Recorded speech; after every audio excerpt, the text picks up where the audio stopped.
말씀 나누겠습니다. 사랑의 하나님 감사합니다. 오늘 이 땅에서 우리 아이들에게 가정과 교회와 지역사회가 함께 만나고 소통하고 그 아이들을 위한 우리에게 맡겨진 그 아이들을 위한 청지기로서의 직분을 잘 감당할 수 있도록 함께 나눕니다. 주님 우리에게 마음을 주셨으니 길을 열 수 있도록 하나님 아버지 방법과 지혜를 주시옵소서. 예수님 이름으로 기도합니다.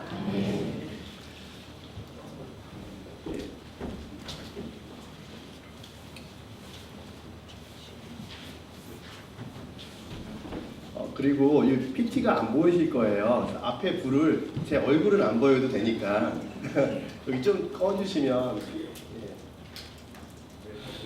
이제 됐습니다. 제가 여러분들한테 그 유인물 자료를 좀 나눠드렸는데요. 거기에서 먼저 들어가기 이렇게 다음 페이지 넘겨주시면 들어가기에서 이제 우리나라 교회학교의 현실 잠깐 보도록 하겠습니다. 가장 최근에 이제 한 페이지 넘겨주시면 가장 최근에 이제 그 장신대죠. 광나루에 있는 장신대학교의 기독교 교육학과의 박상진 교수님이라는 계십니다. 그분이 부모 훈련을 좀 많이 시키시는 그 장신대 교수님으로 좀 유명하시고 뭐 기독 학부모 교실이라든지 이런 거를 이렇게 강의하시는 분인데 그분이 이제 최근에 이제 세미나를 해서 발표한 내용들입니다. 그 세미나에서 어떻게 얘기했냐면 한국 교회학교의 감소 요인이 누구냐? 부모라고 얘기했어요. 교회학교의 감소 요인이 부모 때문이다 라고 이렇게 분석을 하시고 이제 발표를 하신 내용입니다. 이제 한국 교회 학회에서 교회 그 교육 심포지엄에서 하신 말씀인데요. 뭐 통계적으로 줄어드는 거는 저희가 익히 많이 알고 있는 내용인데요. 여기서 보시면 감소율을 좀 보면 유년부가 38, 초등부 38, 소년부 46, 중등부 38 이렇게 하면서 거의 약 40% 정도의 감소를 지금 보이고 있습니다. 10년 전. 그러니까 여기서 보시면 2008년에서 2017년까지 감소율을 쭉 분석한 내용이거든요. 그런데 이제 이 교수님이 이렇게 분석하면서 더 중요하게 지금 얘기하고 있는 건 뭐냐면 평균적으로 인구 감소 증가율보다 교회 학교의 감소율이 10% 이상 더 낮다라고 합니다. 더 높다. 이거는 뭔가 다른 이유가 있다라는 거죠. 그러니까 일반적으로 줄어드는 것보다 교회 학교가 더 줄어드는 이유가 뭔가 다른 이유가 있다라고 하는 거죠. 그래서 그 다음 거를 좀 넘겨주시면 그런데 여기에서 이 교회 교육의 위기 요인으로 사람들이 어떻게 바라보냐 부모 요인이 가장 크다는 거예요. 부모 요인이. 왜 부모 요인이 가장 큰지는 뭐냐면 가정에서 어떤 신앙 교육에 문제가 있다. 신앙을 가르치고 신앙을 훈련시키는 그 자체가 가정이 갖고 있지 않다라는 거죠. 갖고 있지 않아요. 그 다음에 두 번째는 뭐냐면 아무리 신앙을 갖고 있는 부모들이라도 어떤 문제가 있냐면 세속적인 가치관에 그대로 머물러 있다는 겁니다. 몸은 교회에 와 있지만 생각은 세상과 똑같다라는 거죠. 그러다 보니까 이 아이들에게 긍정적인 영향을 미치지 않는다라는 겁니다. 그리고 그 다음에 이제 그 교육적인 내용. 그럼 교회에서 교육을 할 때 문제가 뭐냐라고 했을 때는 뭐냐면 학생들과 인격적인 만남을 갖지 않는다라는 거예요. 그러니까 공과를 가르치는 그 시간에 또는 뭐 제자 훈련을 하는 아이들 제자 훈련도 있지 않습니까? 제자 훈련이나 다양한 훈련을 할 때 그 교사와 그다음에 사역자와 관계 속에서 인격적인 만남이 이루어지지 않는다는 거예요. 사실 어떻게 보면 되게 놀라운 이야기입니다. 이 내용 자체는 뭐냐면 아이들을 피상적으로 만난다. 이 아이들이 아프고 고통스럽고 힘든 거에 대해서 전혀 좀 심하게 얘기하면 관심 없다라는 겁니다. 교회에 관심 없다라는 겁니다. 그리고 두 번째는 뭐냐면 이제 그런 부분들을 통해서 마지막으로 이제 학교 요인을 본다면 학업과 신앙과 전혀 상관이 없다. 관계가 없다. 근데 우리 아이들이 공교육을 다니잖아요. 공교육 시스템에 대부분이 다닙니다. 뭐 기독교 대안학교를 다니기도 하지만 대부분 어디에 있어요? 일반 학교를 다닙니다. 공교육 시스템에 있습니다. 그런데 어떻게 보면은 그 문제는 어떻게 보면 당연할 것 같은데 당연하지 않은 그 부분들이 있습니다. 그 부분을 조금 이렇게 보려고 합니다. 그런데 이런 얘기가 과연 그러면 올해 분석했던 처음 얘기냐? 그거는 아닙니다. 이제 다음 걸 한번 넘겨주시면 이게 2015년에도 이런 조사를 한번 했었습니다. 이제 한국 기독교 언론 포럼이라는 데서 이제 목회자와 그다음에 성도를 대상으로 했었는데요. 이 평신도하고 이제 목회자하고 생각이 좀 다른 것으로 이렇게 여기는 좀 이렇게 보여지는데 첫 번째로 신앙 교육학교 감소 원인을 뭐냐라고 봤을 때 평신도들은 제일 첫 번째로 뭐냐면 공부라고 했어요. 평신도 분들은 아이들의 학업의 중압감 때문에 교회 학교가 감소한다 라고 했고요. 그 다음에 목회자는 뭐가 제일 문제냐고 했냐면 신앙교육에 대한 부모의 인식이라고 얘기했어요. 그런데 신앙교육의 부모 인식은 부모들도 인정을 합니다. 근데 이게 우선순위는 아니라는 거죠. 그럼 여러분들이 한번 이렇게 지금 보면 이거는 어제 오늘의 얘기가 아니고 굉장히 오랫동안 계속해서 우리 교회의 문제로 지금 되어 있던 내용들인데 그럼 이거를 어떻게 할 수 있을까라고 하는 부분을 오늘 함께 나눠보려고 한다는 거죠. 그런데 아까 첫 번째 박상림 교수님의 어떤 그 내용들을 보면은 부모 요인이 가장 크다라고 지금 얘기를 했잖아요. 근데 왜 교회 감소 요인의 부모 요인이 가장 클까요? 라는 질문인 거죠. 우리는 열심히 교회를 위해서 그 다음에 우리 아이들을 위해서 새벽 기도를 나오고 그 다음에 심지어는 기독교 대안학교도 보내고 또 어떤 경우에는 홈스쿨이라는 걸 통해서 하기도 해요. 그런데 왜 그런 문제들이 발생하고 있는지에 대한 부분입니다. 그거는 방향성인 것 같아요. 방향성. 우리가 아이들에게 아까 충격적인 것 중에 하나 그런 거였거든요. 뭐냐면 교회 학교가 아이들과 인격적으로 만나지 않는다라는 거. 예를 들어서 이런 겁니다. 지금 저도 제가 협동 목회 협동 사역을 하면서 이제 그 교회 학교의 아이들을 좀 도우려고 지금 들어가서 올 2달 동안에 이제 주일 학교를 쭉 관찰을 하는 거죠. 예배를 보고 그 다음에 이제 종과 교육을 하는 걸 보고 그 다음에 그 안내부터 이제 아이들이 예배 시간에 오는 안내부터 시작해가지고 공과 끝나고 돌아갈 때까지 어떤 식으로 돌아가고 있는지, 어떤 식으로 교사와 그다음에 거기 그 사역자들, 그다음에 거기 팀들이 움직이는지를 쭉 봤을 때 이제 이런 겁니다. 제가 느끼는 건 이런 거였어요. 뭐냐면 아이들이 처음에 올 때부터 환대를 받느냐라는 거였어요. 처음에 영아부 유치부까지는 환대를 좀 받는 것 같아요. 그런데 초등부까지 올라가면 이제 대면해지는 거죠. 그 교회는 그랬어요.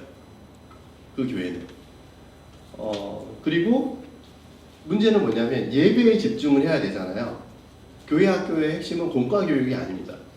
사실은 예배입니다. 왜냐하면 우리가 예배자이기 때문에 예배를 잘 드리고 그 예배에 나온 그 다음에 예배에서 함께 했던 말씀을 그러면 내가 개별적으로 확인하고 그 다음에 그걸 적용하는 게 이제 공과 시간인데 예배와 공과가 사실은 연결되지 않는 것 같은 느낌을 많이 받았어요. 특히 예배 시간에 아이들이 집중하지 못하는 부분들인 거죠.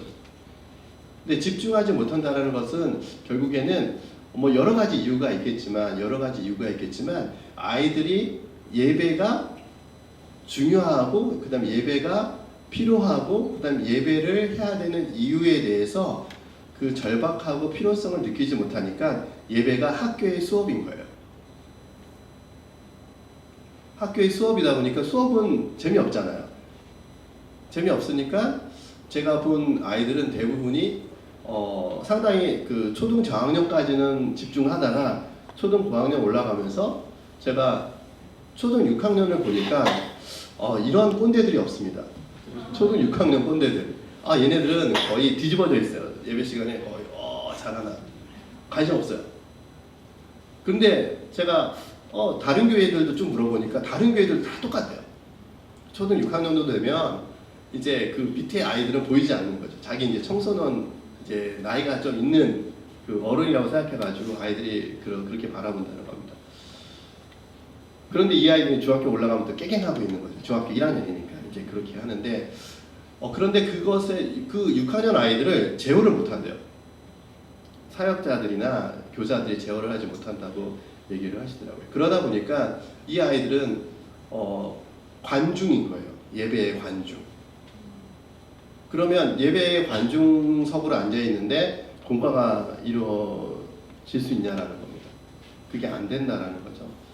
그래서 예배 시간에 집중할 수 있도록, 그다음에 예배에 함께 할 수 있도록 어떻게 보면은 그거는 계속해서 아이들에게 그 예배의 즐거움을 알려줄 수 있는 다양한 방법이라기보다는 그 예배의 필요성, 예배 그다음에 찬양 뭐 이런 모든 것들을 어떻게 보면 하나로 잘 어울릴 수 있도록 계속해서 기도하면서 그 예배팀이 고민해야 될 것 같아요. 제가 보면서 느꼈던 건 뭐였냐면 예배 찬양팀은 찬양팀대로 움직여요. 그냥 자기가 시간 되니까 찬양하고 여기에 관중의 찬양을 따라오자는 관심 없어요. 그게 사실은 저는 좀 약간 의아했던 것들이거든요. 이 아이들을 위한 찬양 선곡부터 시작해가지고 이 아이들과 함께 할 수 있는 그런 찬양, 그 다음에 어떻게 하면 이것을 함께 이 예배를 하나님께서 기뻐 받으시는 예배로 함께 할 수 있을지 이런 고민들을 좀 더 해야 되지 않느냐라는 생각이 있었어요. 그러면 이 아이들이 공과에서 삶에 대한 적용점이 나오지 않습니까? 그 적용점을 그러면 가정에서 학교에서 어떻게 살아야 되는지 고민을 할 수밖에 없다라는 거죠. 그런데 여기에서 가장 많은 도움을 줘야 할 분들이 부모님인데 상당히 많은 교회에서 공과에서 어떤 내용을 배웠는지 부모님들은 모른다라는 겁니다. 저도 저희 아이들이 이렇게 주일학교 가방을 갖고 오잖아요. 그 가방, 그 다음 주에 일요일날 그 가방을 다시 듭니다. 그러면 그 안에 뭐가 들었는지 어느 날은 제가 깜짝 놀란 게 뭐냐면 간식이 있었던 거예요. 김밥이. 저도 그런 경험이 있거든요. 그런데 요즘은 주일학교 가방도 조차도 없더라고요. 어떤 교회는 그냥 핸드폰 하나 들고 오는 그런 아이들도 많고. 그래서 사실은 부모님들이 이 아이들이 주일학교에서 어떤 오늘 설교를 들었고 그 다음에 어떠한 내용으로 공과를 했는지를 유심히 질문도 해야 되고 그거에 대해서 아이들이 어떻게 생각하는지를 계속해서 대화를 하셔야 된다는 겁니다. 사실 주일 예배와 우리의 주중의 삶은 연결되어 있지 않습니까? 연결되어 있는 건데 이 부분이 가장 필요하다는 거죠. 그래서 부모님들이 여기에 관심을 갖지 않으면 이 아이들은 자기의 인생에 갈린 그 신앙 교육을 주일학교 설교 15분, 공과 15에서 20분의 모든 신앙의 운명이 달려있는 그런 문제로 어떻게 보면은 귀착될 수밖에 없는 거죠. 우리는 날마다 새벽 기도, 그 다음에 성경 묵상, 큐티, 이런 거 하지만 우리 아이들한테는 그런 기회조차가 주어지지 않는다는 겁니다. 그러니까 우리 아이들에게 그 은혜가 있지 않으면 교회는 이 아이들에게 학교와 다를 바 없고 또 재미없는 아주 귀찮은 학교가 될 수밖에 없는 거죠.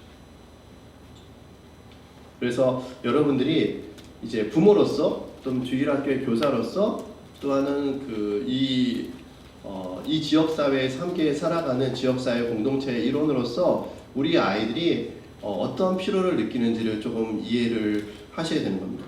그런데 그 아이들이 갖고 있는 거는 결국에는 그 다음 걸 넘겨주시면 이겁니다. 아이들이 필요한데 아이들을 도와줄 사람은 없는 거예요. 아버지의 부재, 어머니의 부재예요. 아이들에게는요. 왜 이 아버지의 부재가 가장 큰 문제냐면 아까 서두에 말씀드렸던 교회 교육의 문제가 교회 아이들의 신앙 문제가 부모의 문제라고 얘기를 하지 않습니까?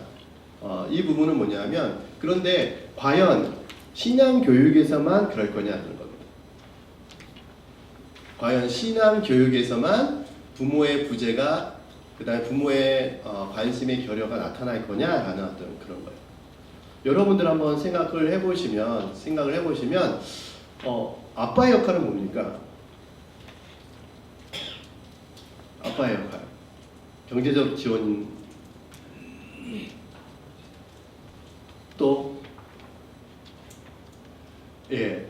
사실은 이 경제적 지원이라든지 이런 걸로 한다고 생각하면은 기능적인 아버지입니다. 기능적 아버지예요. 그러니까 아버지의 기능만 하는 거죠. 그런데 우리나라의 아버지들이 가장 크게 이제 그 아버지의 기능적 역할에 의해서 큰 아픔을 겪었던 시기가 IMF입니다. 여러분들 IMF 때 노숙자가 엄청나게 늘어나셨죠. 근데 누가 노숙자로 나왔어요? 사업 실패자입니까? 아니에요. 가장이 나왔어요. 가장의 어떤 아버지들이 노숙자로 나왔어요. 그러면서 그분들이 뭘 했냐면 내 가장으로서 역할을 못한다라는 거죠. 그런데 이 역할이라는 것이 결국에는 경제적인 어떤 지원이라는 건데 이 경제적 지원과 그 다음에 아버지의 어떤 역할하고는 상관은 있지만 더 구체적으로 보면 아버지의 어떤 존재론적 역할하고는 전혀 상관이 없는 겁니다. 그러니까 아버지는 아버지죠. 아버지는 아버지예요. 그 이동원 목사님이 이런 농담을 하시더라고요. 이동원 지구촌교회 원로 목사님 이동원 목사님이 남편이 은퇴를 하고 그다음에 이제 현역에서 물러나서 하루에 3끼 밥을 달라고 그러면 뭐라고 하는지 아세요? 삼식이 3끼입니다. 이동원 목사님이 그렇게 얘기를 하시더라고요. 저도 깜짝 놀랐어요. 삼식이 3끼가 되는구나 내가. 3끼를 밥을 달라고 그러면 나쁜 놈이구나. 그런데 그 농담은 진짜 뼈 있는 농담이죠. 뼈 있는 농담입니다. 왜냐하면 같이 밥을 먹는 그 배우자가 3끼 밥을 먹는 게 너무 불편한 거예요. 3끼 밥을 먹는 게. 그러니까 어떻게 보면은 같이 같은 공간의 공동체에서 있는 것이 중요한데 이제 그렇다는 겁니다. 그래서 아버지가 이런 어떤 기능적인 역할만 한다면 아버지의 부재, 그다음에 아버지의 어떤 필요에 대해서 채울 수 없는 겁니다. 그 다음 페이지 넘겨주시면요, 이런 겁니다. 아버지의 부재라는 게 스티븐 바스커빌이라는 학자가 이렇게 얘기했어요. 사회에서 나타나는 병리 현상, 문제를 분석을 해봤을 때 가장 큰 문제가 하나 있는데 아버지의 부재만큼 단일 요인으로서 가장 큰 문제로 드러나는 게 없대요. 아버지의 부재가 사회에서 나타나는 많은 문제들 중에서 가장 큰 문제를 해결할 수 있는 요인, 파악할 수 있는 요인이라는 겁니다. 그 여기에 보면 영문으로 나와 있는 게 사실은 그 캐나다에서 조사한 것을 이렇게 통계로 이렇게 내놓은 건데요. 이렇게 간단하게 얘기하면 이런 겁니다. 재소자의 거의 90% 이상은 아버지가 역할을 못하는 가정에서 나옵니다. 학업 중단의 한 60에서 70% 아이들. 그 다음에 학교를 다니면서 아이를 갖게 되는 여학생들의 어떤 비율, 이런 것들 다 70% 가까이 되는데 다 그런 모든 것이 아버지가 가정에서 존재하지 않는, 아버지가 가정에서 역할을 하지 못하는 가정에서 나온다는 겁니다. 최근에 한 아이 때문에 제가 도와드리는 함께하는 그 목사님이 굉장히 화가 나서 교통법규를 위반해가지고 운전면허 정지를 당하셨어요. 근데 어떤 내용이었냐면 그런 거였어요. 이 여학생이 임신을 한 거예요. 19살짜리가. 그러니까 이거를 어떻게 해결해야 될 거냐라는 그런 부분이었어요. 근데 이 아이는 아버지한테 엄청난 사실은 구타를 통해서 되게 힘들어했던 아이였거든요. 그런데 이 아이가 꿈을 찾았어요. 할 수 있는 뭔가를 해서 학원을 다녔던 거예요. 근데 학원에서 20대 청년을 만났는데 임신을 하게 된 거죠. 굉장히 사실은 이 목사님 지금 고민을 하고 있습니다. 이 아이가 전화를 와서 자기를 도와달라는 겁니다. 근데 우리나라도 예외가 아니라는 거예요. 우리나라에서요, 여학생들이, 딸들이 아버지한테 사랑받지 못하고 아버지한테 아버지의 어떤 정을 받지 못하잖아요. 그러면 이 아이들이 누군가한테 사랑을 구걸합니다.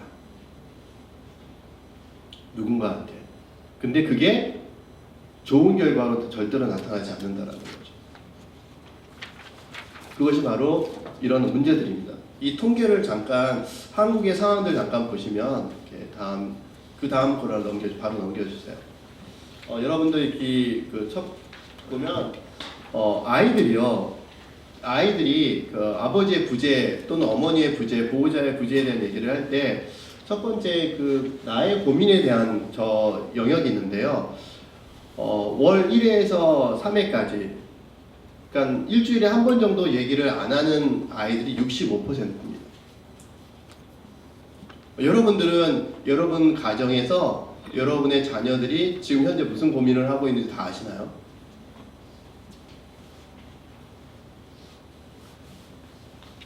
혹은 주일학교에서 아이들이 예배 시간에 힘들어하거나 그 다음에 평소와 다른 모습을 보일 때 그 아이들이 갖고 있는 고민에 대해서 귀 기울여 보신 적 있으신가요?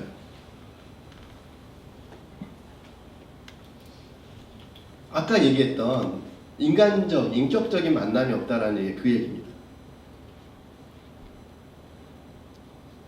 어떤 한 학원 선생님이 저한테 그런 얘기를 하셨어요.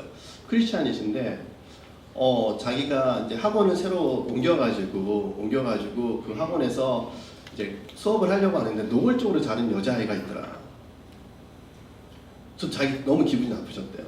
너무 기분이 나빠가지고 그 아이를 깨웠대요. 그래서 깨웠더니 이 아이가 한번 쫙 째려보더니 다시 자더래요. 그래서 원장님한테 물어봤대요. 원장님 도대체 쟤 누굽니까? 그랬더니 얘기를 해줘요. 최근에 이혼을 했대요. 가정에서 이혼을 해가지고 좀 상황이 좀 안 좋은 것 같다. 이제 그런 얘기를 들으셨다는 거죠. 그리고서 저한테 물어보시는 거예요. 어떻게 하면 좋겠냐고. 그래서 제가 그랬어요. 집사님, 제가 생각할 때 이 아이가 가장 편한 곳이 그곳이네요. 그 아이가 잠잘 수 있는 유일한 곳이, 그래도 숨 쉴 수 있는, 집에 가면은 이혼한 그 가정 속에서 자기가 그 마음 아픈 곳이고, 학교는 다 귀찮고, 잠자면 선생님들 깨우고, 그런데 유일하게 자기가 숨 쉴 수 있는 곳이 학원이었기 때문에 거기서 자고 있는 것 같다고. 제가 보는 판단은 그렇습니다. 그런데 선생님, 집사님께서 이렇게 해주시면 좋을 것 같습니다. 이 아이가 언젠간 일어납니다.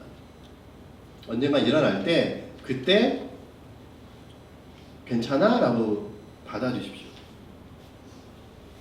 그러면 될 것 같습니다. 그랬더니 진짜로 얼마 있다가 일어났대요. 일어나서 이제 따뜻하게 대해주니까 그렇다라는 거죠. 받아주고 있다라는 거죠. 이 아이가 반응한다는 거죠. 그겁니다.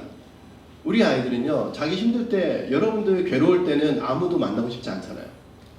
근데 그 시간이 조금 지나면 누군가를 만나고 싶고 도움을 요청을 하잖아요. 도움을 받고 싶어 할 때. 그때 도움의 손길이 필요한데, 도와주려고 하면 그 전 과정을 다 지켜보고 있어야 된다는 겁니다. 기다려주고. 그런데 집에서도 그렇게 되어보지 못하고, 학교에서는 선생님들은 거의 힘들어요. 너무 많아요, 아이들이. 그리고 교회에서조차도 지금은 그거를 대우를 받지 못하면 이 아이들은 숨 쉴 수 있는 곳, 자기가 위로받을 수 있는 곳, 자기가 따뜻하게 자기의 아픔을 나눌 수 있는 곳이 없다라는 겁니다. 근데 이거는 청년들도 마찬가지예요. 20대, 30대 청년들도 마찬가지예요. 심지어는 장년들도 마찬가지예요. 소그룹 하지 않는 한, 소그룹에서 인격적인 소그룹 하지 않는 한 다 똑같아요. 그리고 그 다음 걸 보여주시면, 나중에 파도오도 할 때 한 번 더 이렇게 말씀을 할 수 있는 시간이 있겠지만, 그때는 좀 다른 통계 갖고 또 하겠습니다.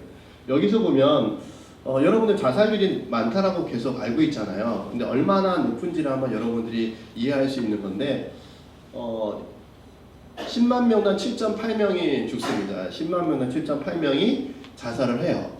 그리고 두 번째는 뭐냐면 10만 명당 한 3.8명 정도가 교통사고로 죽어요.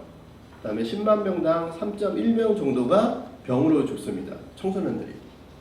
9에서 25세 사이의 청소년들이 통계는 25세까지 청소년을 보거든요. 거기 아이들이 그렇습니다. 그런데 보시면 자살이 7.8명이잖아요. 그래서 2위, 3위를 합하면 6.9명이에요. 2, 3위를 합쳐도 1위를 못 쫓아갑니다. 그것은 어떤 얘기를 하냐면 이 아이들은 왜 이렇게 자기 목숨을 버리냐는 겁니다. 이 아이들이 결국에는 자기가 기댈 곳이 없는 거예요. 자기가 기댈 곳. 앞에 아까 숫자 보셨을 때 아이들이 자기가 아픔과 힘든 거를 나눌 수 없는 공간이, 그 다음에 자기가 그것을 나눌 수 없을 때 이 아이들은 무엇을 생각하냐면 이 세상에서 아무도 나를 도와주지 않는구나라는 거죠.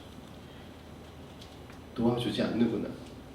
그런데 세상에서 아무도 도와주지 않지만 누군가를 나를 위해서 기도한다라는 그 하나님에 대한 그 신앙이 있으면 이 아이들은 그나마 버텨낼 수 있을 것 같습니다. 최근에 저한테 30대 중반에 결혼한 두 청년, 한 친구는 결혼했고 한 친구는 혼자인 두 청년이 저한테 와서 자기가 평신도 사역을 하고 싶은데 좀 준비할 게 있는데 좀 얘기를 해달라고 해가지고 한 3시간 같이 얘기 나눈 적이 있었는데요. 그때 그 친구들이 그걸 물어보더라고요. 최근에 유명 연예인 두 명이 스스로 목숨을 끊은 사건이 있었습니다. 그 사건을 그 다음에 요즘 교회에서도 많이 그런 사건들이 있는데 그거를 어떻게 바라봐야 될 것 같습니까? 라고 저한테 질문을 하더라고요. 그래서 제가 이런 답변을 했던 것 같아요. 그 친구들이 그 아프고 힘든 그 시간은 자살까지 이르는 시간은 굉장히 길거든요. 사실 이렇게 단기간에 이루어지지는 않습니다. 다양한 어떤 그 극단적인 그 자기 감정의 어떤 마음들이 생기는 건데, 문제는 뭐냐면 그 두 젊은 연예인들이 크리스찬이었어요. 둘 다 크리스찬이었습니다. 그런데 과연 그들이 그 아픔이 그 다음에 그렇게 힘들어할 때 과연 그들을 위로할 수 있는 공동체가 과연 있었냐라고 하는 거예요. 누가 그들에게 위로자가 되었고 함께 기도하는 사람이었고 아픔을 나누는 그런 공동체였는지요. 저는 그게 더 중요한 것 같다라고 질문을 했어요. 우리 청소년도 마찬가지입니다. 그러니까 어떻게 보면은 우리가 부모에 대한 부분들, 그다음 우리 지역사회에서 아이들을 만나는 부분들 다 마찬가지예요. 거리에서 이렇게 맴도는 아이들이 있습니다. 여기 목사님께서도 보시면 학원에서 학원 안 들어가고 막 방황하는 아이들도 보인다. 참 그 아이들 너무 불쌍하다라고 얘기를 하는데 그 아이들의 그 심정을 보면은 어떻게 보면 학원을 가도 저희 아이들 친구가 그랬어요. 저희 두 아들이 중3 고1 두 아들이 있는데 이 아이들 친구들이 그랬어요. 자기는 학원 가서 잔대요. 근데 왜 부모님을 보내는지를 모르겠대요. 그런데 자기가 그래도 부모님의 마음을 이해하기 위해서 부모님이 그래도 학원을 가는 게 부모님 마음의 위로가 되니까 자기는 간대요.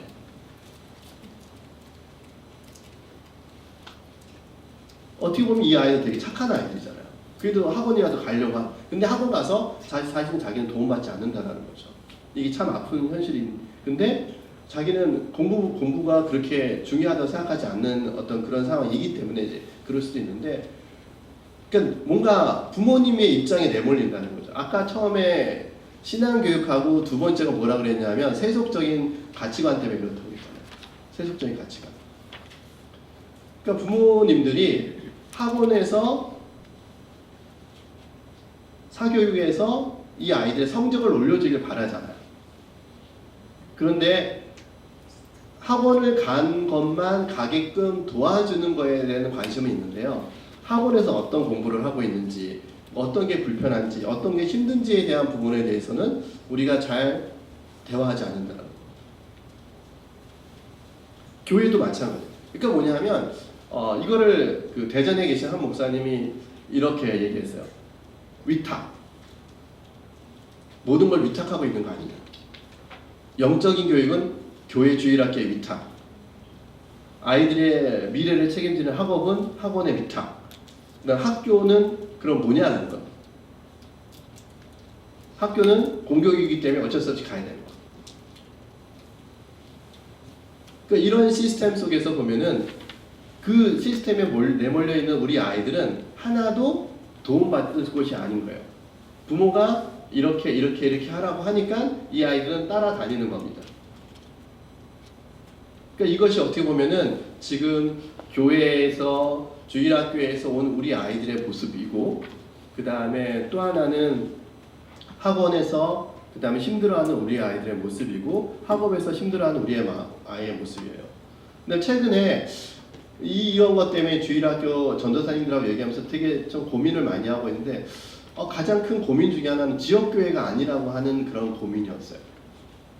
여러분들 어릴 때 교회 다닐 때 버스 타고 차 타고 다니시는 분 얼마나 계신지 잘 모르겠어요. 다 걸어서 다녔을 겁니다. 다 걸어서. 동네 교회 다녔어요. 동네 교회. 근데 요즘은 동네 교회 다니는 게 아니라 부모님이 함께 아이들을 교회를 보잖아요. 분당의 한 교회 전도사님인데요. 고등부 전도사님이에요. 아이가 30명이 있대요. 그런데 학교가 25개래요. 고등부 30명인데 학교가 25개면 학교 신방 거의 못 다녀요. 옛날에는 한 학교에만 가면 매일 학교만 다니면 그 주일학교 아이들, 그 다음에 중고등부 아이들 다 만날 수 있었잖아요. 근데 지금 그런 시스템이 아니죠. 사실 되게 어려워진 상황들인 것 같습니다. 어려워졌어요. 그런데 이렇게 아이들이 내몰리고 힘들어하는데 결국에는 다음 페이지 보여주시면 결국에는 이 가정의 해체의 문제가 우리에게 다가올 수밖에 없는 겁니다. 맨 위에 있는 저 52%라고 하는 게 80년대에 일반적인 가정의 모습이에요. 뭐냐면 부모가 있고 자녀가 있는 가정이었어요. 그게 50%입니다. 근데 지금 2015년에 통계에서 30%로 20%가 넘게 주저앉았어요. 근데 여기서 더 문제가 되는 건 뭐냐면 약 45년 되는 앞으로 30년 후에는 이 부모가 있고 자녀가 있는 가정이 16%밖에 안 된다는 겁니다. 100가정이 있으면 16가정밖에 부모와 자녀가 있지 않대요. 이게 우리의 현실이라는 거죠. 그런데 그러면 여기에서 이 통계 지표에 안 나오는 게 뭐냐면 한부모 가정이거든요. 한부모 가정이 굉장히 많습니다. 다양한 이유로. 사별들이 있을 수 있고 다양한 이유로 있어요. 근데 그게 지금 10%거든요. 지금 10%예요. 그런데 2040년 정도 되면 그 한부모 가정이 26%까지 올라가요. 이건 저희 얘기 아니라 통계청 얘기입니다. 그러면 어떻게 보면은 우리는 이제 아이들의 고민을 들어줄 수 있는 그런 그 시스템, 그다음에 사회적 기반이 상당히 많이 무너져 가고 있는 거죠. 그래서 여러분들에게 사실은 목사님께서 기대하고 있는 것, 그다음에 함께 하고 싶어 했다는 이유는 그겁니다. 지금 점차로 가정이라는 이 공동체가 무너져 가고 있고, 그다음에 다음 세대라고 하는 우리 아이들을 숨쉬게 하고 그들을 영적으로 지지해주고 감정적으로 지지해주는 그런 그룹이 없는 상태에서는 이 아이들을 미래에 기대할 수가 없는 거죠. 미래를 기대할 수가 없는 겁니다. 그래서 사실은 교회와 그다음에 가정과 그다음에 지역사회 함께 묶여야 되는데, 근데 그 출발점이 어디여야 되냐면 가정이어야 된다는 거예요. 가정. 최근에 한국 교회의 많은 그 교회들이 어떠한 고민들을 하냐면 이 가정에서 어떻게 신앙 교육을, 그다음에 신앙이 성숙하고 그다음에 신앙이 안정화될 수 있을까를 고민하는 것 같아요. 그래서 상당히 많은 것들을 갖고 합니다. 다양한 그 프로그램들을 외국에서도 받아들이고 그다음에 그런 것들을 하려고 해요. 그런데 그것은 교회가 그것을 어떻게 해석하느냐에 따라 달라질 것 같아요. 그것은 어떤 것을 사실은 제가 사역하는 이 파도우드라는 사역이 제가 처음 뭐 사역자들하고도 말씀 함께 나눴지만 만병통치라고는 얘기를 할 수 없습니다. 하지만 적어도 하나님 아버지의 그 마음을 같이 나눌 수 있는 기본 토대는 마련할 수 있는 것 같습니다. 이 위에다가 기둥을 세우고 기둥을 세운다는 건 다양한 사역을 얹힐 수 있는 것 같습니다. 그 사역의 토대라는 거죠. 하나님께서 어떻게 우리를 자녀 삼아 주셨고 그다음에 우리가 가정에서 어떻게 살아야 되는지를 성경에서 말씀하는 것을 우리가 이해한다면 그 어느 것도 할 수 있다는 거예요. 그 어느 것도. 그런데 하나님께서는 가장 작은 최초의 공동체를 어디서 세웠냐면 가정에서 세웠다는 겁니다. 그래서 우리가 가정에서 우리가 자녀들을 어떻게 양육할지가 부터 시작해가지고 우리 친구들을 얘기할 수 있는 거죠. 그런데 이게 안 되면 부작용이 나오죠. 그 다음 걸 보여주시면 아동학대입니다. 그러니까 아동학대가 이제 한 2만 명이 넘어가요. 매년 나오는 아이들 2만 명이 넘어가는데 이 아동학대라는 것을 조금 더 구체적으로 이렇게 들어가서 얘기해 보면 그 부모님이 어린 시절에 아동학대를 당한 상당히 많은 분들. 그러니까 어떻게 보면은 아이들을 양육하는 방법을 모르신 거죠. 그리고 본인이 어릴 때 이렇게 자랐기 때문에 이렇게 하면 되는 줄 알고 했는데 보니까 지금은 그게 법률적으로 문제가 되는 거예요. 법률적. 그래서 사실은 그분들한테도 그분들의 얘기를 이렇게 쭉 이렇게 옆에서 이렇게 전달해서 들으면 참 그분들도 힘들게 사셨구나. 그분들도 아픔이 있구나. 그분들도 도움이 필요한 사람이구나. 라는 거였어요.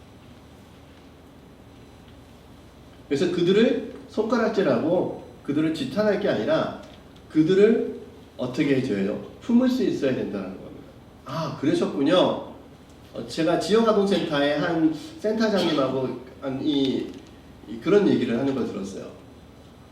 아이가 문제가 있어서 아이 때문에 상담하려고 했는데 부모는 계속 그런 얘기를 하신대요. 어머니, 지역아동센터는 어머니들 특히 이제 한부모 가정의 아이들이 많은데 어머니 오셔서 제가 어릴 때요 라고 얘기를 하면은 거기는 됐고요 이 아이 문제를 해서 근데 이 어머니는 어떤 얘기를 하고 싶었던 거냐면 제가 어릴 때 이렇게 자라서 이 아이에게 이런 게 부족할 수 있습니다 라고 하는 얘기를 하려고 하셨던 거라는 것을 나중에 이해하게 됐다는 거죠. 그러니까 아이의 지금 문제를 보려면 이 아이의 부모하고 얘기를 해야 되는 거예요.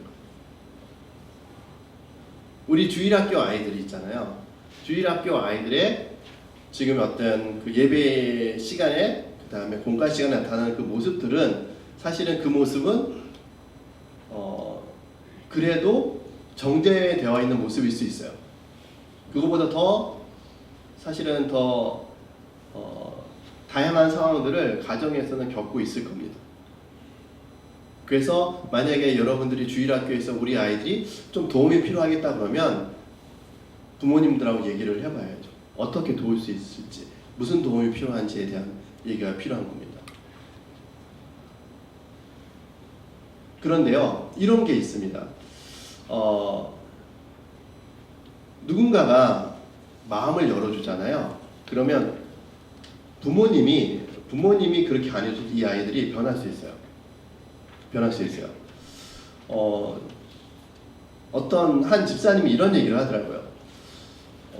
이분이 아파트에서 내려보는데 놀이터에서 담배를 아이들이 교복 입고 담배를 피우고 있더래요. 근데 이분이 저렇게 하면 안 될 것 같은데 라고 해가지고 그런데 한편에 두려웠대요. 또 내가 가서 뭐라 그러면 소위 말해서 TV에서 방송에서 또 집단 구타를 당하는 거 아닌가 해서 되게 두려웠는데 아무래도 내가 내려가서 아이들을 도와야 되겠다 해가지고 내려가서 아이들한테 그랬대요. 나도 옛날에 담배를 피워봤는데 담배가 너희들 같은 어린아이한테는 도움이 되지 않는다. 담배를 안 피웠으면 좋겠다. 너희들을 위해서. 그렇게 얘기를 하니까 이 아이들이 갑자기 담배를 뒤로 쑥 숨기더니 담배를 끄더래요. 그러면서 이야기를 듣더래요. 그래서 그 집사님한테 그런 잘하셨다고 얘기했어요. 뭐냐하면 조그만 것들이 담배 핀다고 얘기했으면 비난부터 하는 거잖아요. 그게 아니라 내가 어릴 때 담배를 펴봤는데 안 좋은 것 같아서 내가 너희들을 위해서 하는 얘기야 그랬더니 처음으로 그 아이들이 했대요. 아무도 자기들한테 담배 피지 말라는 얘기를 해본 적이 없대요. 동네에서 담배 피운대요. 처음 듣는데요. 담배 끊으라는 얘기를 처음 들었대요. 그래서 고맙다 그랬어요. 그 아이들. 그럼 저희가 한번 끊어볼게요. 고맙습니다 하고 갔다 그러더라고요. 그러니까 우리가 되게 어떻게 보면은 그 아이들이 그 심정을 이해하고 그 다음에 그 아이들의 마음으로 들어간다면 우리가 할 수 있는 게 굉장히 많아질 수 있을 것 같습니다. 그래서 그런데 이 아이들을 우리가 품을 수 있을 때는 이런 거죠. 좀 뒤로 넘겨서 정체성 첫 페이지를 넘겨주시겠어요, 전도사님? 정체성. 네, 하나님의 자녀 부모님들. 예. 그런데 여기를 한번 보시면 이런 겁니다. 이 우리가 하나님의 자녀이잖아요. 그러면 우리 자녀들도 하나님의 자녀 아니겠습니까? 그래서 되게 좋은 지금 제목으로 하시는 것 같아요. 청지기. 부모는 하나님의 청지기로서 우리 자녀들을 맡은 거예요. 그리고 우리 지역사회에서 어렵고 힘든 아이들을 위해서 우리가 청지기로서 그 아이들을 돕는 거죠. 여러분들, 근데 제가 그 청소년 사역자들하고 이렇게 얘기를 하면서 청소년 사역들 되게 힘들어하는 지점이 뭐가 있냐면 이런 게 있어요. 청소년 사역에 대해서 다음 세대에 대해서 계속 얘기를 하지만 다음 세대 중심으로 교회가 사역을 하거나 이런 거는 한 번도 본 적이 없다는 거죠. 그러니까 이렇게 호불호가 갈리긴 하는데 이렇게 그 청소년 주일학교를 좀 바꾸라고 하는 얘기를 가장 많이 하시는 분이 이제 김동호 목사님이라는 분, 높은 뜻 교회 하셨던 김동호 목사님이 이제 제가 어떤 교회에서 예배 드릴 때 그때 와서 그 설교하시는 설교자로 오셔갖고 말씀해 주시는데 그분이 이제 그렇게 얘기했습니다. 10년 후에 교회를 본다면 10년 후에 그 자리에 있을 사람들이 어떻게 대우받고 있는지를 보면 된다. 그러니까 지금 초등학교 1학년 아이들이 10년 후에는 고등부잖아요. 지금 고등부가 잘 되려고 하면 지금 초등학교 1학년들을 10년 후를 바라보고서 훈련시켜야 된다는 거죠. 그런데 한국 교회는 그렇게 하지 않는다라는 거죠. 한국 교회는 상당히 많은 경우에 그렇게 안 하고 있다. 왜? 장년들이 중심이잖아요. 장년 중심의 교회입니다. 지금 한국 교회는 근데 장년들이 도움을 받아야 됩니다. 그런데 그 장년 중심에서 장년들이 그 다음에 이렇게 부서장이라든지 그 다음에 뭐 어떤 교회는 위원장이라고 얘기하시고 어떤 부분은 사역 장로님이라고 얘기하시고 다양한 어떤 형태가 있는데 그분들이 그런 미래 세대에 대해서 얼마만큼 투자하고 얼마만큼 거기에 힘을 기울일지에 대한 얘기를 한다 그러면 거의 거기에는 배제된다는 겁니다. 그러다 보니까 이분들이 고민을 하는 거죠. 고민할 수밖에 없는 거죠. 그러다 보니까 이제 주일학교 부서가 거쳐가는 부서로 되는 거죠. 거쳐가는 부서. 물론 우리 아이들이 거쳐와서 성인이 됩니다. 하지만 그 부분이 집중적으로 도움받아야 되고 보호받고 그 다음에 그들에게 필요한 부분을 공급해주는 아주 중요한 어떻게 보면 미래 세대를 키우려고 하는 어떻게 보면은 그 사역의 중심지인데 그 중심지가 중심지 역할을 못한다고 하는 그런 부분들을 상당히 많은 얘기를 듣고 있어요. 그래서 되게 안타까워합니다. 그 청소년 사역하시는 많은 분들이. 그래서 어떤 목사님하고 이런 얘기를 했어요. 청소년 대학부에서 은혜 받은 사람들은 대학 부서에 대학 선교단체에 간사로 오는데 청소년 중고등부에서 사역하는 사역단체에서는 졸업하고 와서 중고등학교 사역 간사하겠다는 사람들이 없더라라는 얘기를 들은 적이 있어요. 근데 이건 두 가지인데 대학교 올라가서 은혜 받고 해가지고 하는 것들이 훨씬 더 많을 수 있지만 어떻게 보면은 중고등부에서 은혜 받지 못한 게 있다라고 하는 반증이라고 얘기를 누군가는 또 얘기하시더라고요.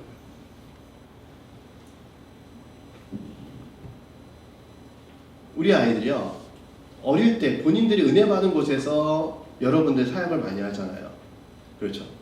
그러면 우리 아이들이 주일학교에서 학창시절에 은혜 받지 않으면 자기가 그 은혜의 자리로 돌아가지 못한다는 거예요. 그래서 이런 부분들이 하나 있고요.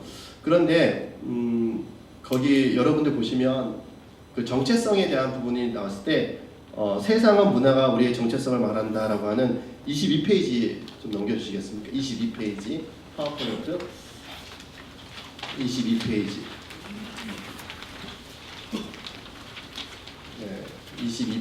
22쪽 예 이겁니다. 22페이지에 보면 이런 말이 있습니다. 세상은 문화가 우리의 정체성을 말한다고 설득한다라는 이게 어떤 얘기냐면 예를 들어서 이런 겁니다. 하나님의 자녀로서 우리가 아이들을 성장시키지 못하면은요, 그다음에 그 마음 도와주지 못하면 세상이 낙인 찍힌 대로 우리 아이들이 자기는 그런 존재야라고 한다는 거예요. 예를 들어서 이런 겁니다.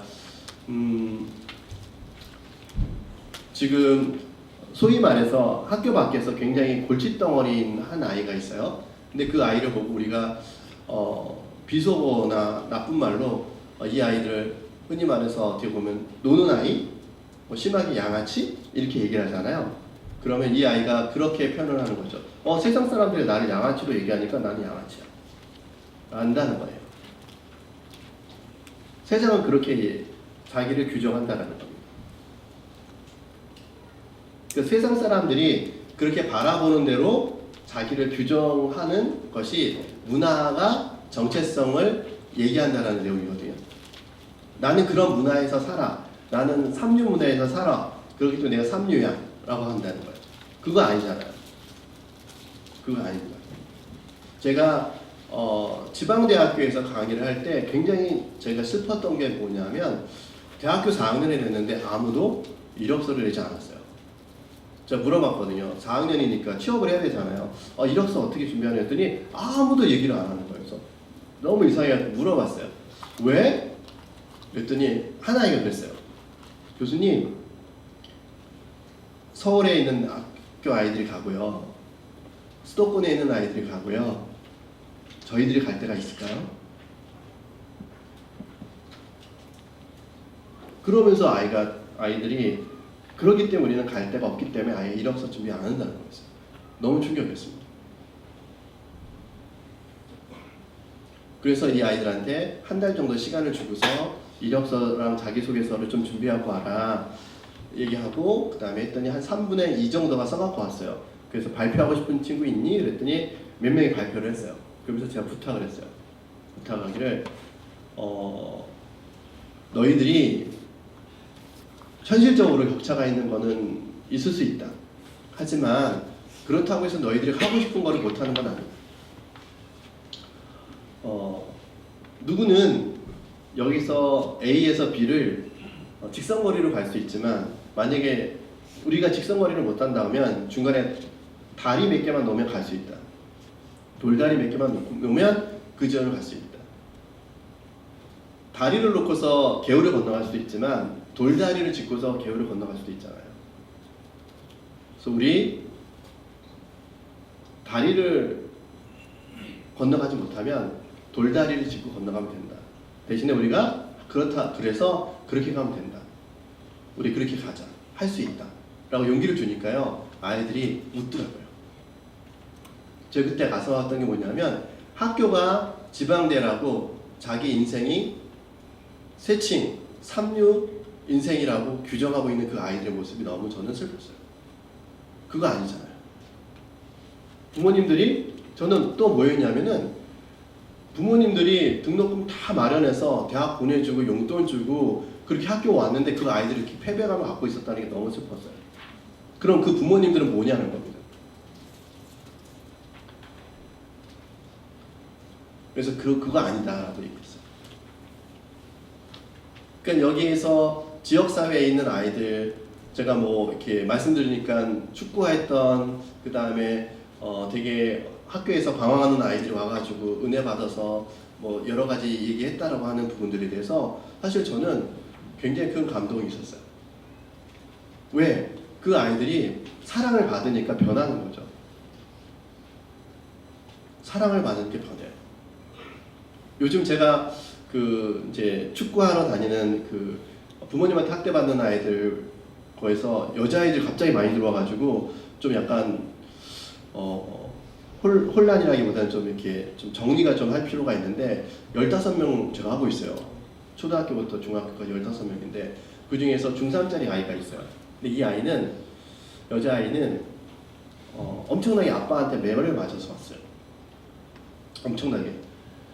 근데 맞은 이유는 그거였어요. 이 아이가 술을 하고 담배를 피웠어요. 그런데 여기 와서 저랑 같이 있으면서 그런 얘기를 하더라고요. 쌤, 고마워요. 여러분. 왜? 그랬더니 쌤이 매주 간식 갖고 오고 너무 고마워요. 그러면서 이번 주에는 그런 얘기를 해요. 쌤, 간식비 너무 많이 들어가는 거 아니에요? 몇 명 잘라요 우리.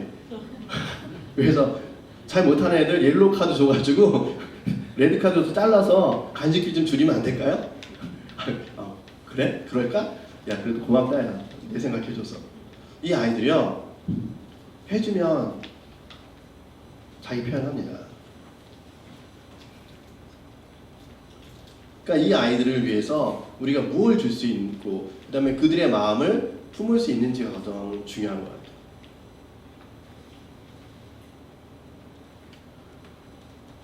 그 지점에서 우리가 세상이 뭐라고 하도 이들에게 하나님의 귀한 자녀이라는 것을, 하나님이 너를 사랑하셔라고 하는 것을, 그렇기 때문에 내가 너희를 사랑하는 거야. 하나님이 나를 사랑하시기 때문에 내가 너를 사랑해 라고, 이걸 해주시는 분이 하나님이야 라는 거죠.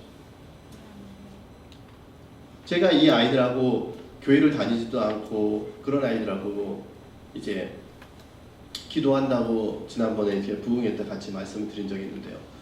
그겁니다. 제가 기도를 할 수밖에 없는 이유는 단 한 가지예요. 제가 이 아이들을 24시간 도와줄 수도 없고, 그 다음에 여기에서 3개월에서 6개월 후에 떠나면 제가 도와줄 수도 없잖아요. 그런데 하나님 도와주시잖아요. 하나님. 그렇기 때문에 그들에게 하나님이 필요한 거죠.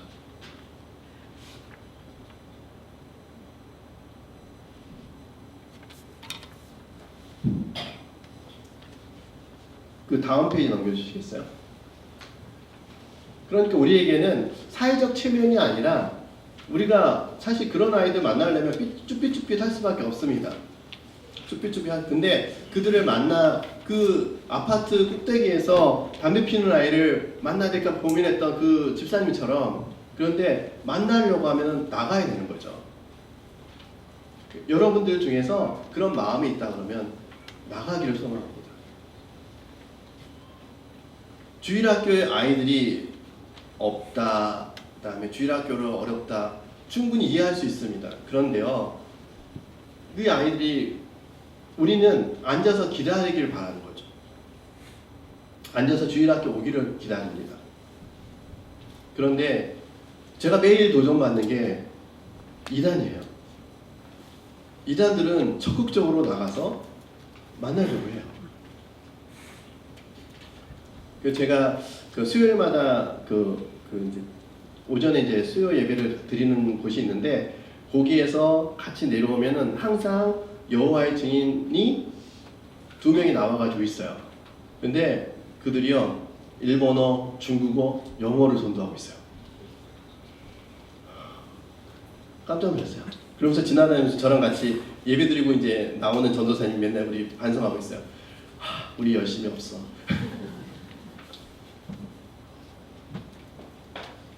만나러 가야 됩니다. 아이들이 있는 곳에, 그러니까 가장 우리가 그 힘든 게 뭐냐면, 고민하고 있는 게 뭐냐면, 아이들이 일로 오라고 하는데요. 일로 오라고 하면 쭈삣쭈삣하죠. 근데 아이들이 있는 곳에 가면 혼자서 많은 아이들 만날 수 있습니다. 그러니까 필요한 곳에 가야 되는 거죠. 그리고 진짜 중요한 것은 이런 것 같습니다. 거기에 보면 그 26쪽 PT를 한번 넘겨주시겠어요? 26쪽 멘토 위에 보시면, 예, 하나 더 위로, 예, 이겁니다. 우리는 하나님의 자녀로서 살아가는데요. 당신의 은밀한 삶의 태도가 성공을 좌우한다. 이건 뭐예요? 내가 혼자 있을 때 정말 하나님의 자녀이냐라는 겁니다. 혼자 있을 때, 아무도 안 볼 때 정말 내가 크리스찬으로 살고 있는지. 성공이라는 게, 어떤 분이 그러세요. 돈을 많이 버는 게 성공이다 라고 얘기를 하는 분들도 있을 수 있어요. 그런데요, 하나님의 일에 있어서 성공은 뭐냐면 그 일이 이루어질 때까지 하는 게 성공이랍니다. 한 사람을 전도하기 위해서 만약에 전도에 작정을 하면 그 사람이 하나님 앞에 올 때 성공을 하는 거죠. 그런데 그 시간은 모르잖아요. 1년이 될지 2년이 될지 모르잖아요. 근데 그때까지 하는 게 성공이랍니다. 그때 우리는 사실은 상당히 많이 지치고 힘들잖아요. 그런데 하나님의 일을 하는 사람의 성공은 그게 성공이에요. 왜? 그게 부르심에 합당한 삶이기 때문에. 우리가 소명이라고 하는 것, 뭐 사명이라고 할 수도 있는 그런 것들은 우리가 끝까지 그 일을 하고 견디는 것이 부르심에 합당한 삶을 사는 거잖아요. 그래서 성공이 그거라는 거예요. 그래서 공동체가 필요하고 힘들지만 지치지 않도록 함께 해야 된다는 거죠. 그 이제 뒤에 이제 멘토라는 거 아까 하셨던 거, 예, 멘토. 예, 멘토는요, 우리 아이들을 돕는 가장 좋은 방법입니다. 우리나라는 멘토라는 시스템도 없고 멘토라고 하는 분들 잘 없어요. 근데 왜 멘토가 중요하냐면 이제 그런 것 같습니다. 여러분이 누구를 깊이 만날 수 있어야 된다라는 거죠. 그 깊은 대화를 할 수 있는 게 멘토인데, 멘토는 뭐냐 하면 이야기를 하는 사람이 나를 신뢰해 줘야 돼요. 우리 아이들이요, 우리 청소년들이 만약에 지금 저랑 축구하는 그 여자아이들이 저를 신뢰하지 않으면 그런 얘기 안 할 겁니다. 이번 주에는 가장 거기에서 말썽을 피는 여자 하나 아이가 간식 시간에 가만히 있고 간식도 안 먹고 있더라고요. 그래서 아이들 다 보내고서 딱 보니까 이 아이가 지금 왕따를 당하고 있어요. 원래는 얘가 대장이었거든요. 대장이었는데 이제 왕따가 되고 있는데, 그래서 그 아이한테 그랬어요. 네가 화를 내고 이렇게 하는 것에 대해서 네가 그것이 네 마음대로 할 수 있는 것 같은데 네가 그렇게 하면 할수록 언니들이 너를 싫어할 거야. 네가 좀 참고 그다음에 네가 조금 더 한 번 더 생각하면 언니들도 너희를 생각하는 생각이 달라질 거야. 한번 생각해봐라. 그랬더니 이 아이가요, 예전에는 제 얘기를 한 번도 들어본 적이 없어요. 근데 그저께는 제 얘기를 귀담아 듣더라고요. 가만히. 그러니까 진짜 사랑한다는 것은 그 아이가 행동이 어떻게 나오든 내가 정말 필요할 때 그 얘기를 해줘야 되는 거죠. 그런데요, 아무리 거친 아이들도요, 딱 제 앞에 그 순간이 옵니다. 그 순간을 위해서 사실은 준비하는 거죠. 이 아이한테 무슨 말을 해줘야 될까? 항상. 주일학교 아이들도 그렇고 지역사회 아이들도 그렇고 우리 자녀들도 마찬가지인 거죠. 우리 자녀에게 가장 좋은 선물이라고 하면은 뭐냐면 그 인생, 그 아이의 삶에서 신앙적 삶을 도와줄 수 있는 좋은 스승을 옆에 앉혀놓는 겁니다.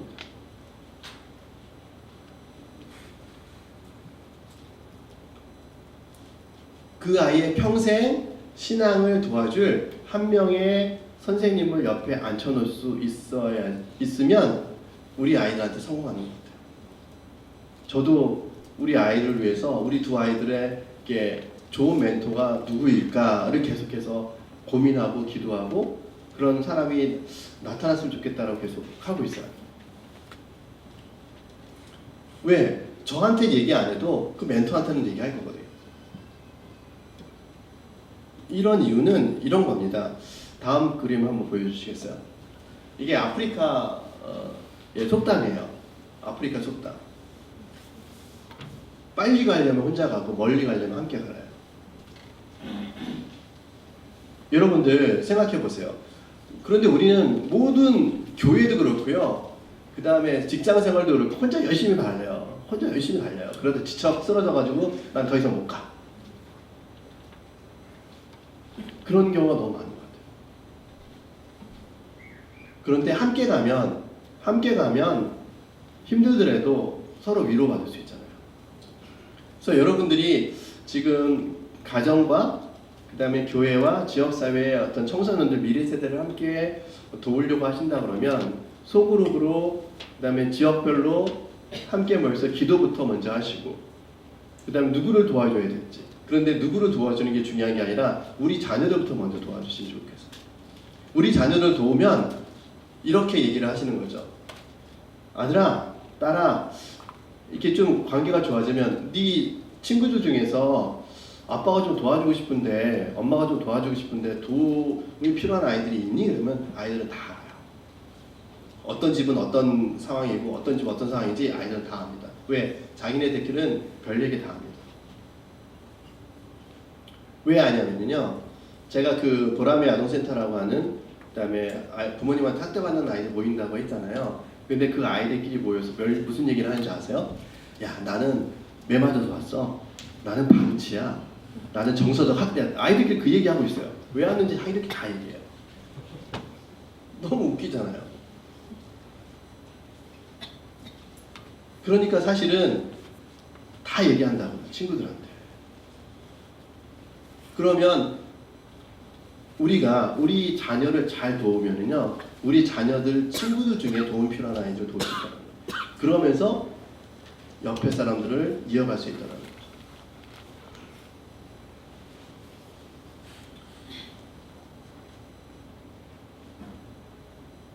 이 그 33페이지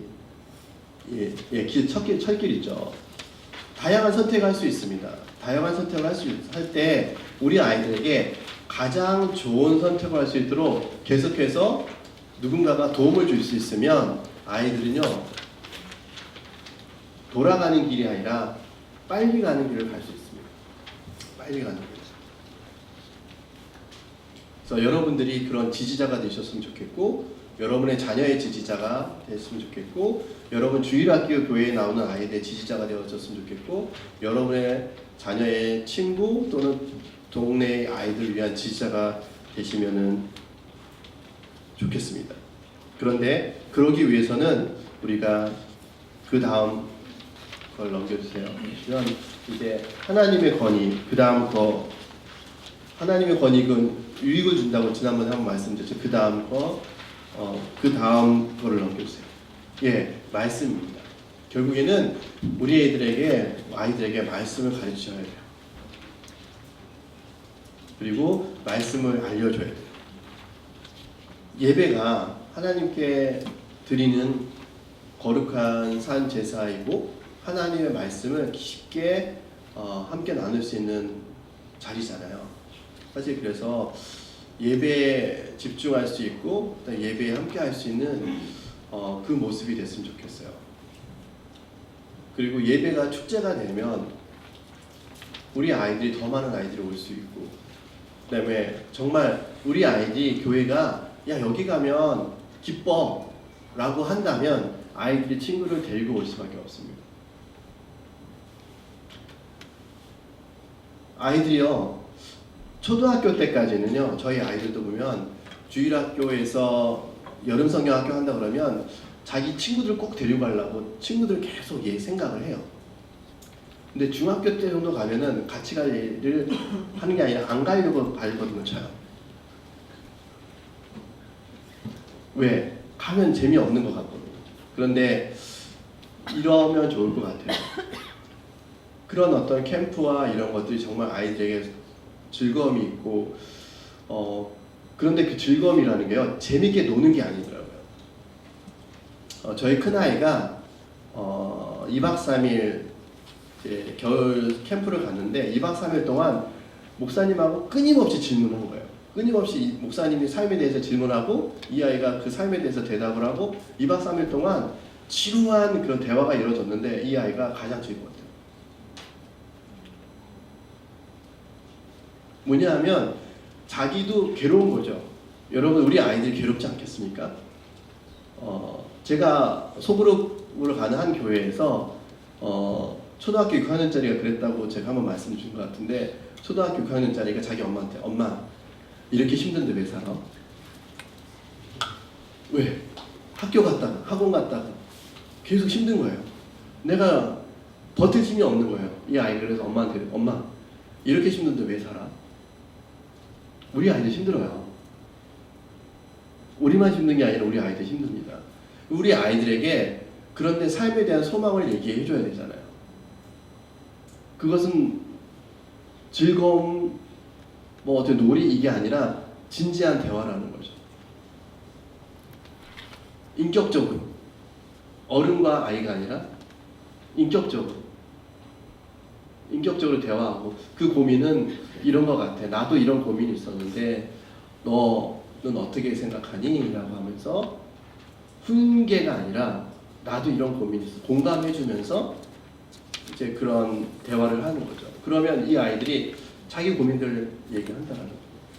그러면 여기는 나의 고민을 풀어주는 곳, 나의 고민이 해결되는 곳이라는 곳인 거죠. 인생의 질문을 답을 얻을 수 있는 곳이 사실은 하나님 앞이잖아요. 하나님 말씀이잖아요. 왜 살아야 되는지 방향을 알려주는 게 하나님의 말씀이잖아요. 왜? 그분이 우리를 창조하셨기 때문에.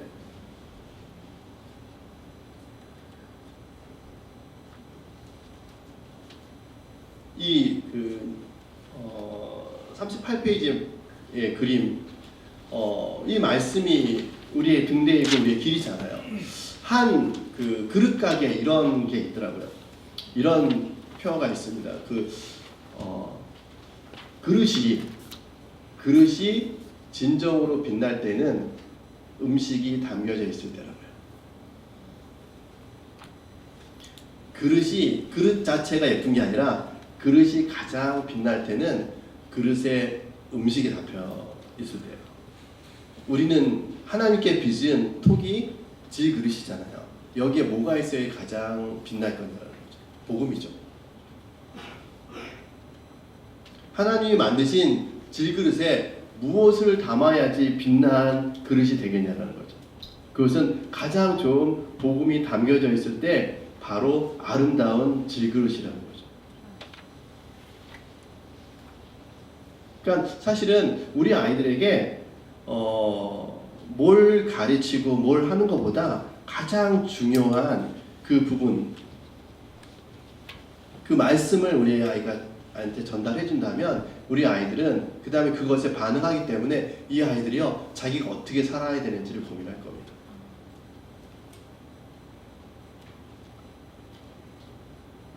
이제 그 그림을 한번 보고 마무리하려고 하겠습니다. 52페이지 그림 한번 보여주시겠어요?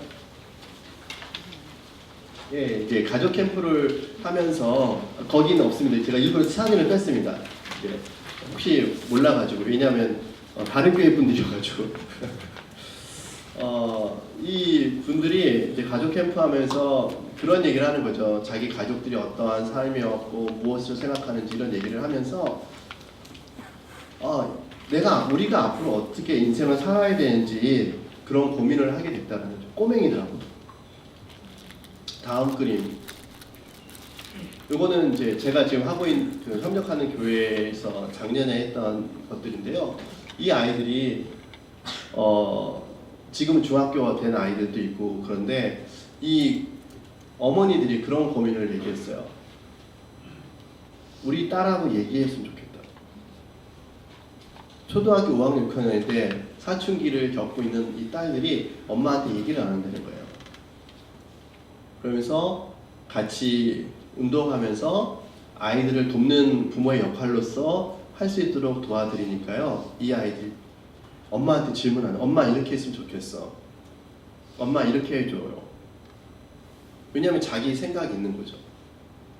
그러다 보니까 어머니들이 생각지도 않게 자연스럽게 아이들에 소통하고 아이들이 무엇을 해줄지 그다음에 무엇을 해야 되는지를 고민하면서 이 아이들에게 하나씩 질문하고 답을 해 주는 거죠.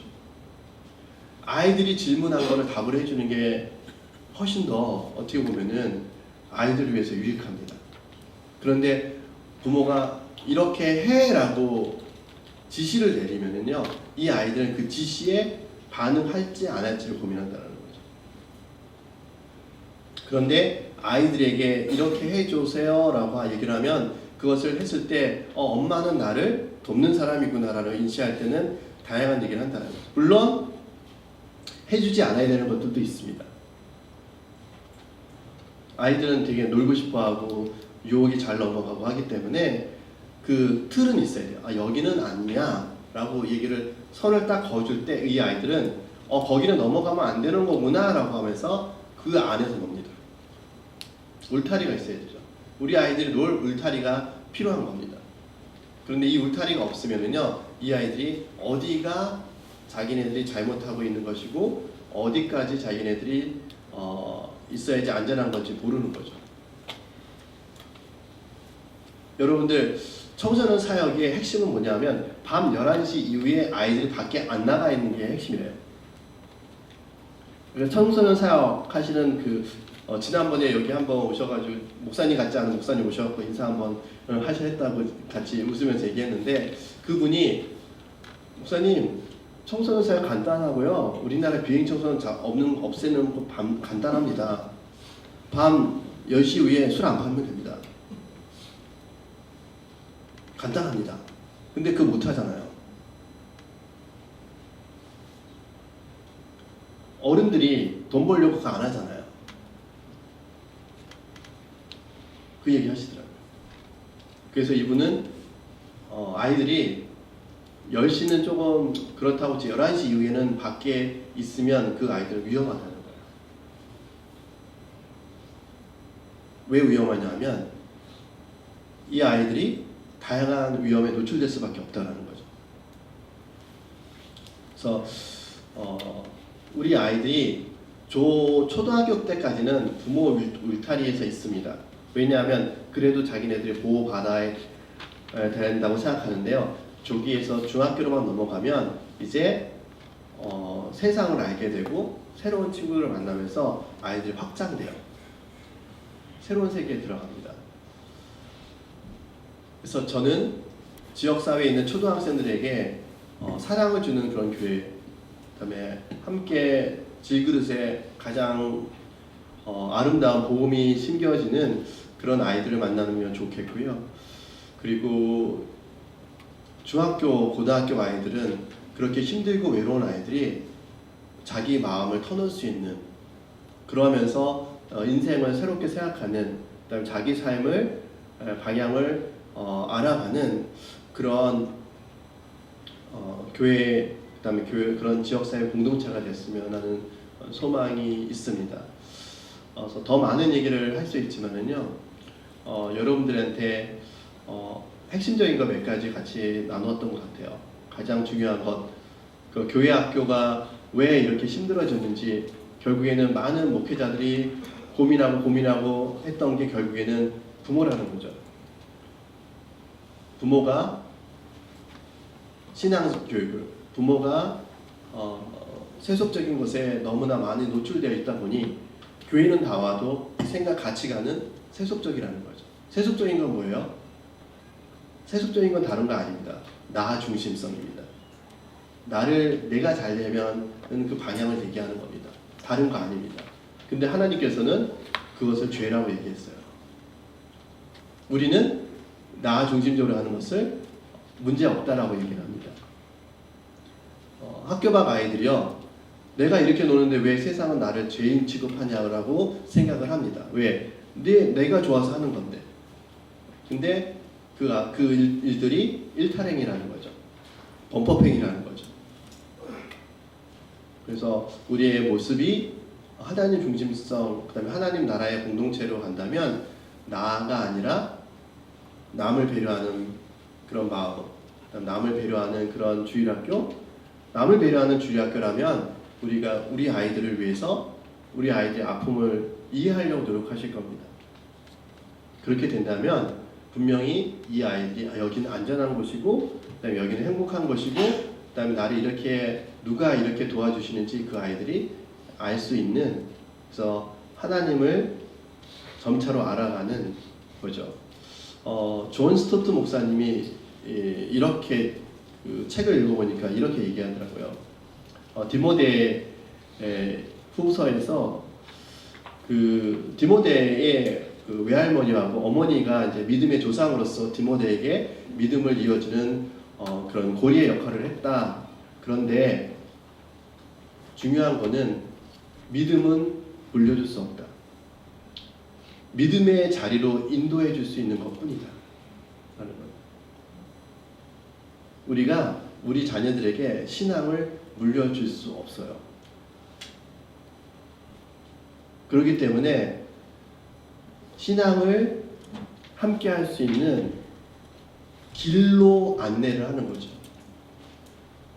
그런데 우리가 해주는 그 길이 잘못된 길이라면 우리 아이들은 신앙을 잃어갈 수밖에 없고 신앙에서 멀어질 수밖에 없다는 겁니다. 그래서 우리가 그 신앙의 길로 인도하는 좋은 인도자, 좋은